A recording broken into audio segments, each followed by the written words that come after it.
Thank you for tuning in to Tuesdays with Andrea podcast. Today we are talking to Cassandra Ma.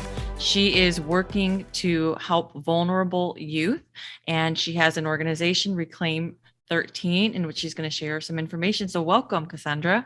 Thank you. I'm delighted to be here and see you again. Thank you. So tell me about your work. I've been reading up on it, and my dad and mom, Jason and Delia, are two people that I greatly admire. I look up to them, and they both are admirers of your work. And they recommended that I talk to you because they're like, you just have to know what she's doing. It's too important. And so I'm really happy to have this opportunity. Thank you. That's very sweet. So Reclaim 13, we are actually celebrating our 10th year anniversary this year, this January, actually. And our work really is with youth who have been sexually abused and exploited, or survivors who are victims of child sexual abuse and exploitation. And that includes trafficking. Mm-hmm. And how did you get started in this work? What inspired the pathway to this? So there's many different parts to that story I can tell you, but to be kind of succinct, my background is as a clinical psychologist and a marriage and family therapist. The reason I went into that work originally was because of work that I was doing with youth who had been in our foster care system in New Jersey. And I worked in a residential program with these kids. And I love these kids. These kids have gone through everything bad that kids can go through. Their, parents had been incarcerated, substance abuse, domestic violence. They had gone through every form of abuse themselves, and they were now in our home, in our residential placement, to learn all the skills they needed to live independently. And my role was to be a counselor to them, but I really didn't have any clinical background other than a bachelor's degree in psychology. And so I really wasn't able to help them the way that I wanted to help them. So decided I needed to go back to graduate school to become a clinical psychologist, which I did. I furthered my studies in the area of marriage and family therapy, because one of the things that I learned from working with these kids is that, and this is pretty much true, which is that no matter how messed up one's family is, we all tend to gravitate back to family.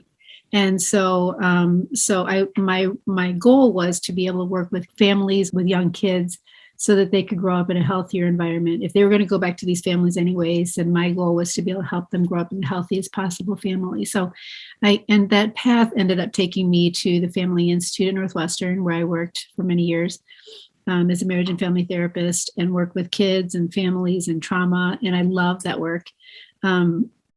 I went to a fundraising dinner with my husband at one point for International Justice Mission, which is an organization that works with trafficking survivors' kids, identifies them overseas in developing countries. And at the dinner, the person told us about all these kids who were in Southeast Asia and Cambodia who were being trafficked, kids as young as 5 and 6. He told the story about these kids who these two investigators went in and they pretended like they wanted to purchase children, and they said they wanted to meet with young children. And so they brought out a 13 and a 14-year-old, and they said, well, we really want younger kids. So they brought out a 5 and a 6-year-old. And I just the whole story about that just broke my heart. And so I left that dinner and I went to work the next day, which is up in Evanston. And I remember looking at the clock and thinking, it's 9 a.m. here. I just heard about these kids who had gone through were about to go through this night of hell at 9 p.m. in Southeast Asia. And everything that I was doing just didn't make sense at all. And so I learned that the kids that were the most vulnerable in our country are the kids who are running away from home. And so I would ask all my friends, including my law enforcement friends, where are these kids in Chicago? I would drive up and down the streets of Chicago looking for these kids. Driving to drive my car, look at all the places, the train stations, the bus stations, all the places where these kids were supposed to be running away to. And I never did find any kids doing that, but I also found out that that was actually not legal. So you're you're not supposed to harbor fugitives. And so I had zero desire to start anything, but I needed legitimacy so that I, wasn't getting in trouble for doing what I wanted to do, which is to find these kids and give them safe shelter. I remember being in the home of my pastor at that point and his wife, and learned that you need to have 3 people on a board. So he and his wife and another friend of mine formed the board for what was Compassionate Communities for Children. And that was 10 years ago. And then about a year and a half into that, we changed the name to Reclaim 13. And so how did that meeting with your friends come about? Like, hey, here's this initiative. This is a need. And do you want to join me? It was just really as simple as the statistic that everybody was saying was that upon running away, 2/3 of kids running away can expect to be approached by traffickers within 48 to 72 hours of running away. So in my simple mind, I thought, well, God has a GPS coordinates on these kids. We can meet them before that 48 hours. We, meaning the good people who care about these children, can get them to safety, and then they won't ever have to go through what many of the kids go through. And so it was kind of as simple as that. Honestly, just, we just got to find these kids faster. So within 48 hours. That was that we were told. Yeah, the traffickers will find these kids. And how do they find them? Yeah, so unfortunately, these people are very good. I don't want to give them credit, but unscrupulous in finding kids who are vulnerable. They at that point in time, we were thinking of the bus stations, the train stations. Now it's on the internet, finding kids who are vulnerable and looking for somebody who cares about them, thinks they're beautiful. Things that all teenagers want to hear. So now it's kind of shifted a little bit more online, but there was a study once, and I talk about this oftentimes when I present, that if all of us were to be given a picture of a crowd of children, all of us can spot the vulnerable ones. But so we're all pretty good at this skill. You mean all of us, like you as a professional? And no, you and me, any of us can look at a picture and can look at a scene in a playground and kind of see who are the vulnerable kids. The ones who are alone, the kids are kind of looking head down, quiet, shy. Yeah, though all of us are good at that. It's what you do with that knowledge that differentiates those of us who are trying to help versus those people who want to prey upon them. It's taking that knowledge and using it for good or for evil. Really, it's just kind of as simple as that. And so I figure that we should be able to do this. And kind of to this day, it seems somewhat simple, but I realize it's not quite as simple as. There are good people in the world who care about children. And if we can wrap our love around these kids, especially the kids who are prepped from homes that are not, they're not getting the love that they need. If we can all just kind of wrap around these kiddos, then we can protect them in many ways and shore them up from the tactics that predators use to kind of get into their lives. So how do we do that? What do they need and that we can offer? Yeah, that's a great question. So we talk about a Reclaim 13 Forever Community. And the idea behind Forever Community is, in fact, I just had a conversation with one of our girls about this today.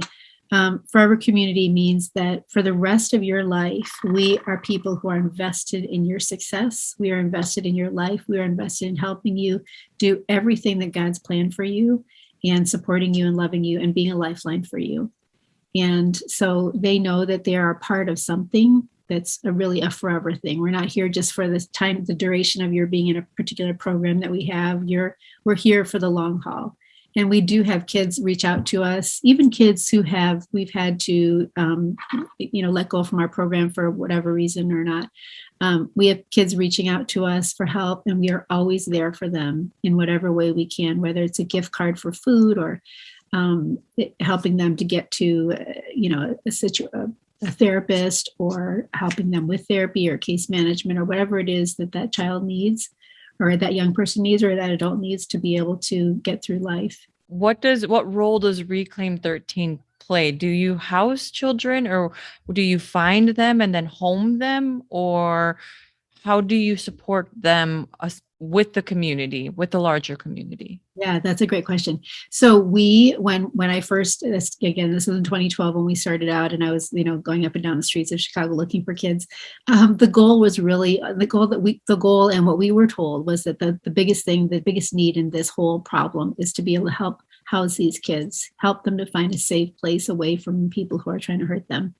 And so that was because that was the goal at the front, pretty much from the beginning. We started doing all the things we needed to do to take the steps to be licensed through the Department of Children and Family Services, to be able to get all the sort of accreditations in place so that we could eventually open the home. And about 3.5 years into our start, we were able to raise the funds necessary to be able to open Cherish House, which is a safe house for children who have been trafficked between 10 and 17. And within the home, we have, each kid has an individual therapist. We have group therapies. We have life skills trainings. We homeschool educate them within the home so that they can graduate from high school. That's the goal. We have mentors who come in and support them and love on them and play with them and take them out to do things. And again, just wrapping that community that I mentioned, that community around them. In 2020, we then were able to open up Courage House, which is our next program for young people who are 18 to 25. Because after that sort of safe cocoon in Cherish House, they need to have that next step to help them launch into adulthood and learn all the skills that, all of us need to learn as adults, the budgeting and holding on a job and all those different, parts of being adult, they need to have our support to be able to do. And so that's what we created in Courage House. And then we also have a mentor program that serves children or adults, all people who are survivors of child sexual abuse and exploitation, who are in the communities in and around the Chicagoland area. How do you keep all of that running? And this takes mentors and volunteers, yeah. and I'm thinking funding for the housing and the food and the clothing.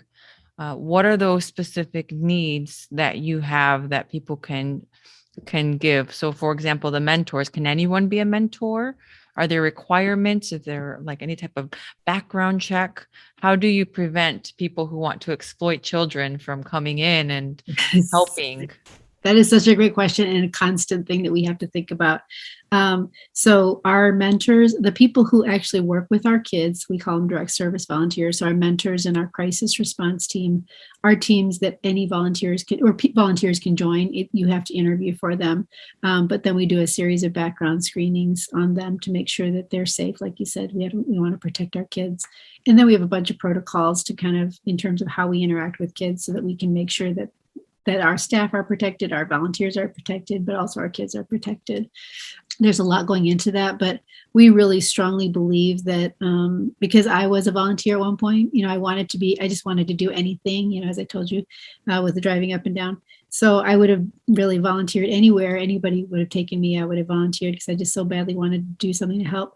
And so we believe very strongly in finding new ways to engage volunteers and people who want to get involved. And it might mean one of those things, mentoring or a crisis response team. It could be being a part of our education team and writing. It could be we have volunteers. We had a group of volunteers who came into one of our homes to help us with handyman type work, and that was a beautiful gift to us. And so there's any myriad of ways that anybody can get involved with the work that we're doing.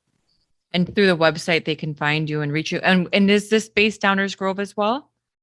Yeah, so Downers Grove was our original office, and our PO box is there. Our office is in Lombard, but our homes are in different places, so we're all kind of all over the place.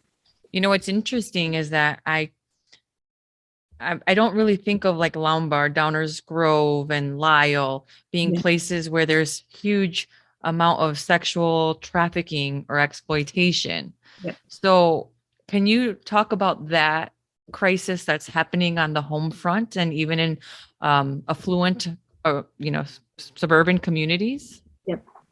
Yeah. And so because the shift now is happening to the online predation, so that children are much more vulnerable nowadays because of online means, whether it's social media or TikTok or all these other sites that are apps that kids go on and use.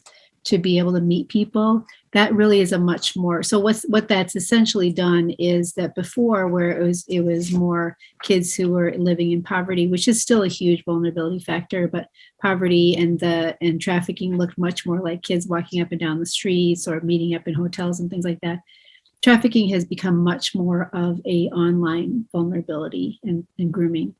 And so because of that, any of our kids who have access to a phone, access to a computer, are vulnerable to being able to meet the wrong people and connect with the wrong people.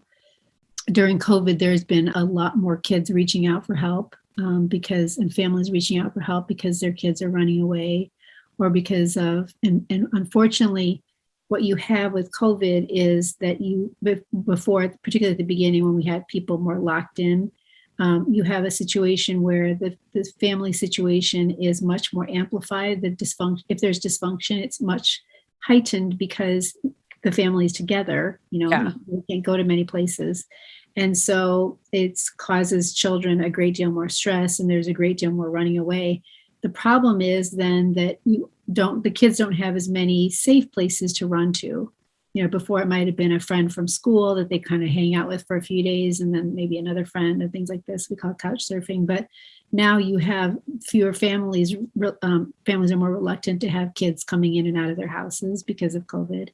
And so you have a recipe for disaster, because then the only places that these kids can go to when they need to leave their home or want to leave their homes is unsafe places, or people that maybe they just met online and they pretend to be a nice person, and it turns out that they don't have great intentions. And so it is a recipe for disaster in many ways. And many more kids are more vulnerable because of the situation that we have now in our world. Is there any piece of information that you can offer for maybe a parent who wants to become more aware of this, or maybe a teenager or a child, about ways that they are being vulnerable, ways that they fall into this trap? So you mentioned internet is a big one. I'm thinking being isolated, yes, and having shame. So is there like a common pathway or a common, I don't want to say stereotype, because that's that's not the right word. Yeah, that's true. I know what you're asking. Yeah. And the hard thing about this problem is that you have a point at which in a child's development, and let's just take girls, for example, because many of the victims that we work with are girls. You have a point at which a child, teenagers are naturally insecure about their looks, about who they are. That's kind of a natural sort of stage of development. They're trying to figure out who they are. You pair that with, and so they don't feel good about themselves. You pair that then with an adult male. And in our culture, girls are so often taught that their bodies, their look, their physical appearance is what gets them value and gets them attention. You pair that then with somebody who comes along and tells her all the things that girls want to hear. You're beautiful, you could be a model, oh my gosh, you're so whatever, all the different things that men might say. And you have then any teenager really is vulnerable to that. And so it's taking the next step of actually meeting with the person that I think is a point at which we can, as parents, we can kind of be more aware of what is on our kids' devices, who they're communicating with. And again, it's really hard. I say this as a parent with all the compassion in the world for parents, because it is hard to monitor all these things. There's tons of apps that you can hide, and there's, it's just a very difficult situation. So the best thing that we have a video that we produce called The Path. It's on our website, or the trailer's on our website, and you can get it from us. But that video depicts the grooming process that we hope will help children to identify in themselves part of their story, so they can recognize that before things get too far. Yeah, the grooming process. That's the word I was looking for. Yes. Is it just girls? Are boys susceptible to this as well? Absolutely. Boys are very susceptible to this. It looks different. Trafficking itself looks different, but sexual abuse, we hear all these stories in the media nowadays of coaches and teachers. And so boys are also vulnerable to predation as well. And how do you get these youth to open up to you and to trust you and to share their most shameful, like terrifying moments. Yeah. So I'm on kind of a push this year of really helping kids to be able to feel safe to share this and not feel like it's their shame to bear. Because like you said, I think that's exactly what happens. Children bear the shame for what is really not theirs to bear. It is really the shame of the person who thought it was okay to do this to a child.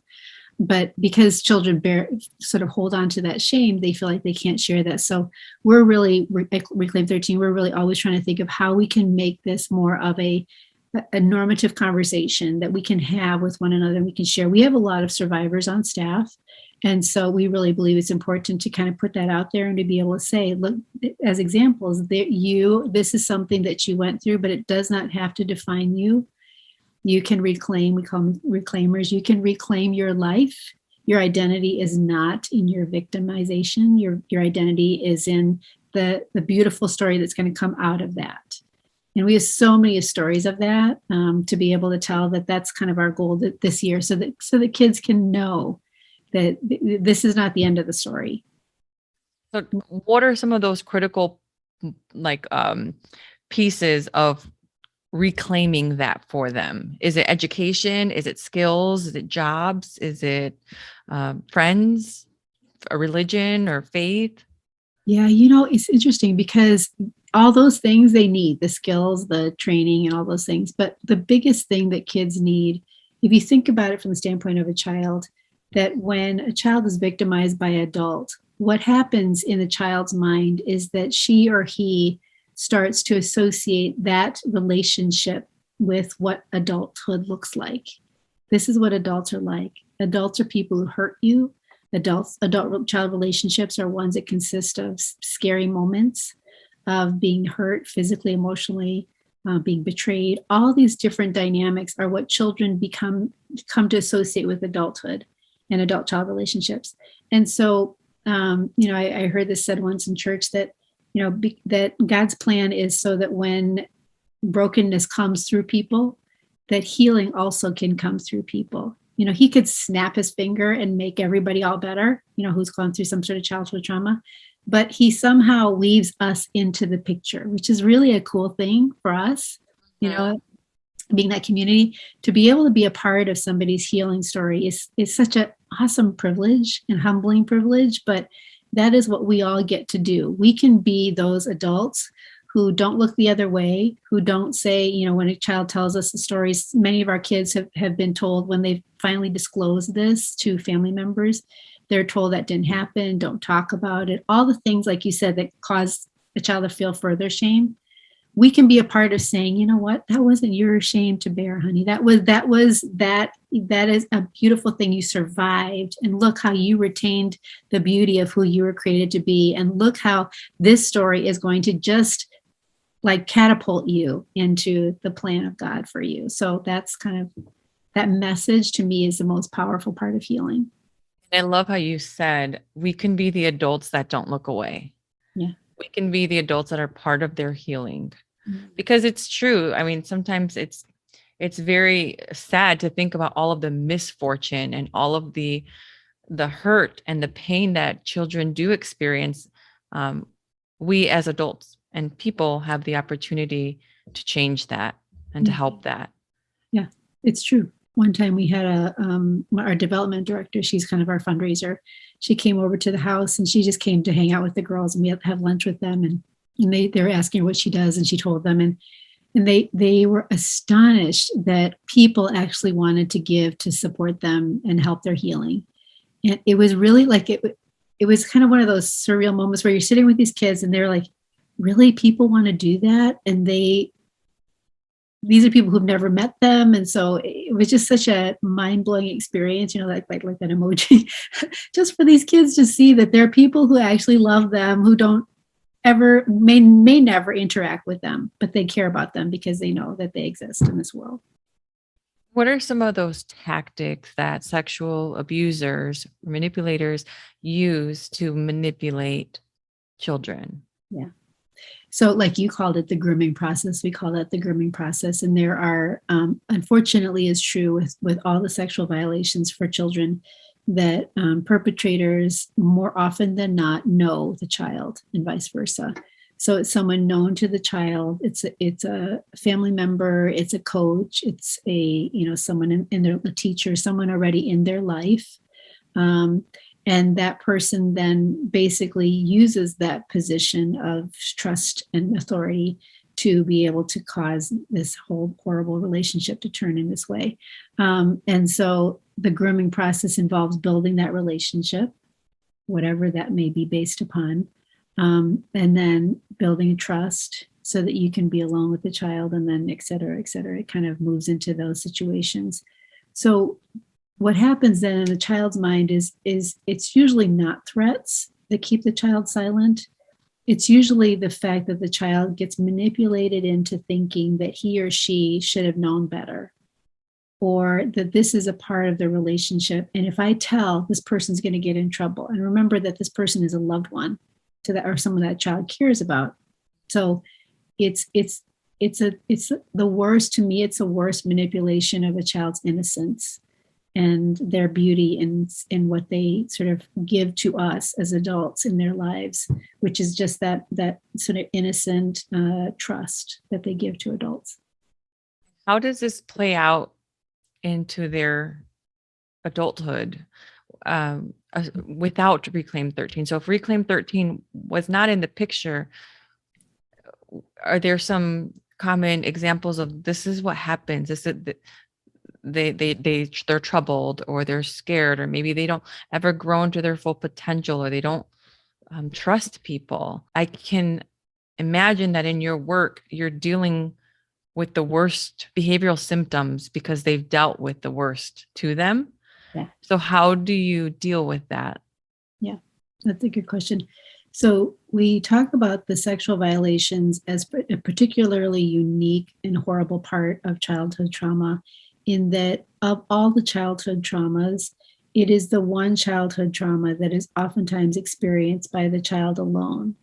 And what I mean by that is it's an interpersonal violence, but it is also one where the child is left to contend with that, what just happened by herself or himself. So different from, for example, like a tornado coming through and everybody can share, like, oh my gosh, wasn't that scary when that happened? Or even with some other forms of abuse, usually it happens in the home in general. So children can share that experience. With sexual abuse, oftentimes it's done alone. And so what it does is it makes the child vulnerable to all sorts of lies. So lies like, you caused this, it was your fault, you shouldn't have done X and so, or whatever the lie may be. And that leaves a child much more vulnerable. We know that children who are sexually abused are much more vulnerable to further sexual violations and victimization. So it may be trafficking, it may be further sexual abuse, it may be exploitation, because they've come to believe that that's sort of what adult-child relationships look like. And so we know that they are much more vulnerable to further victimization. We also know that children,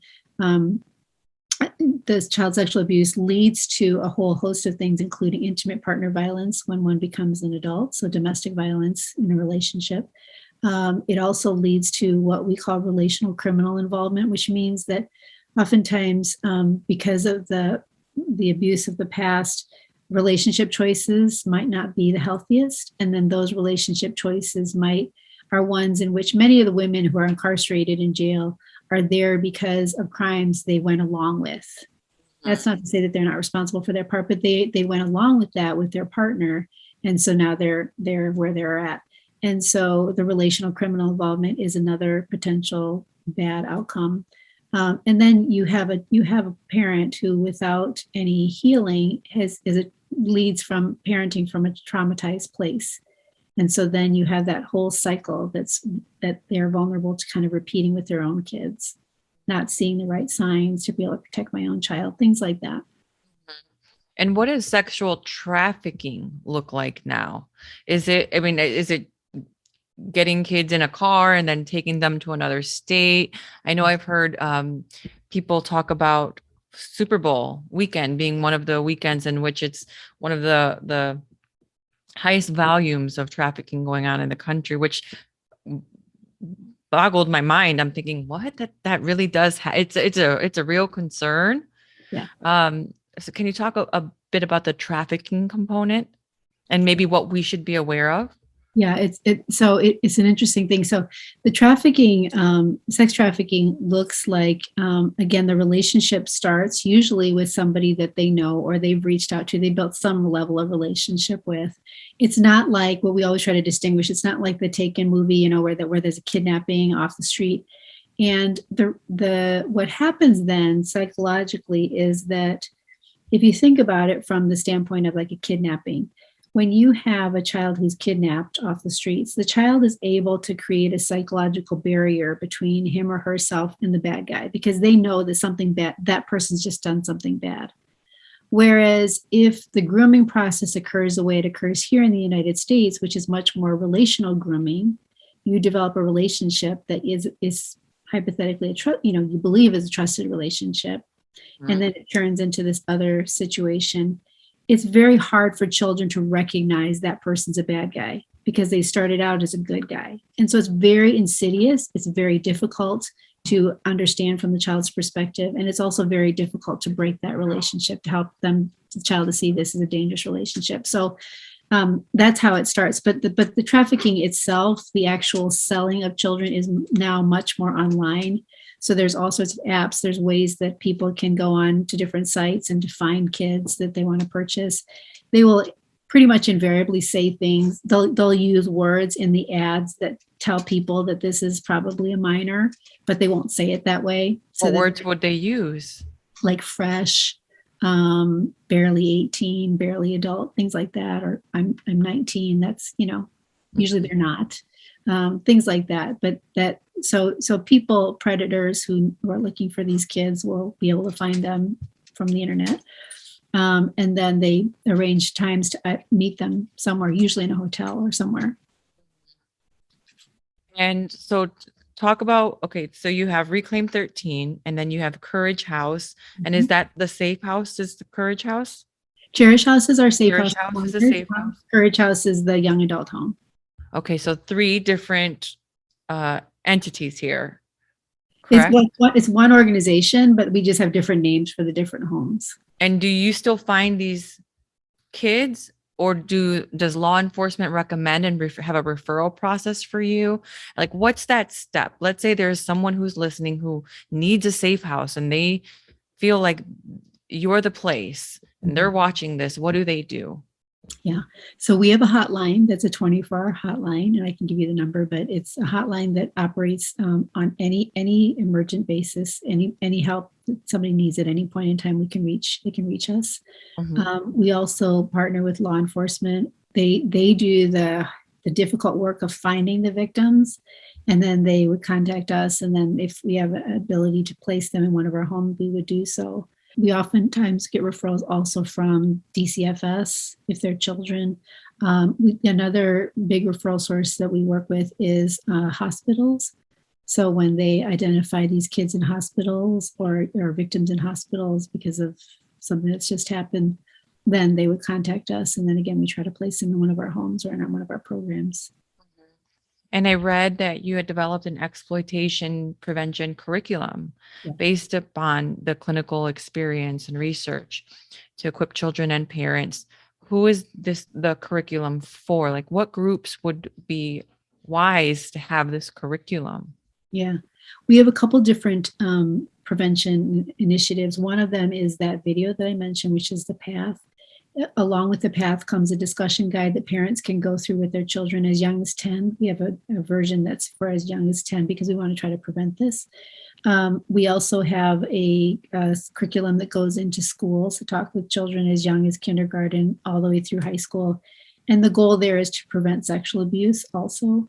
So prevention of sexual abuse. And then later on, we start talking about what exploitation and trafficking looks like with our middle school and high school kids.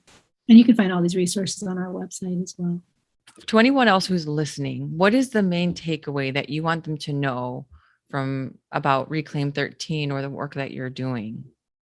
So I think 2 things. I would say that these children who are vulnerable to abuse and exploitation exist in all of our communities. It does not matter how beautiful your community is, they exist in all of our communities. And so the thing that you can do, the first thing that you can do is to have your eyes wide open to the fact that these are kids within your midst. Because when your eyes are open for the signs, or even the just signs of vulnerability, then, and you do something to just care for that child, then that will make all the difference in the world. I think the second part is if you are feeling a little tug at your heart that you want to, you're thinking, oh my gosh, I want to do something, please reach out to us. We would love to have you volunteer with us and get involved, because we're really trying to build a forever community that can really reach into all different aspects of supporting these kids' lives for the rest of their lives. Well, thank you, Cassandra. I appreciate you for sharing your work and your story. I want to support in the best way I know how to do, which is share your message. Thank you. Thank you for the opportunity. Thank you for listening to Tuesdays with Andrea. There are hundreds of thousands of podcasts out there, and I appreciate you making the time to listen to mine. If you like this show and want to know more, check out TuesdaysWithAndrea.com, or please leave a review on iTunes or drop a line in the YouTube comments section. Until next time, please stay kind in your mind, nice on the web, and stay hella hopeful in your heart.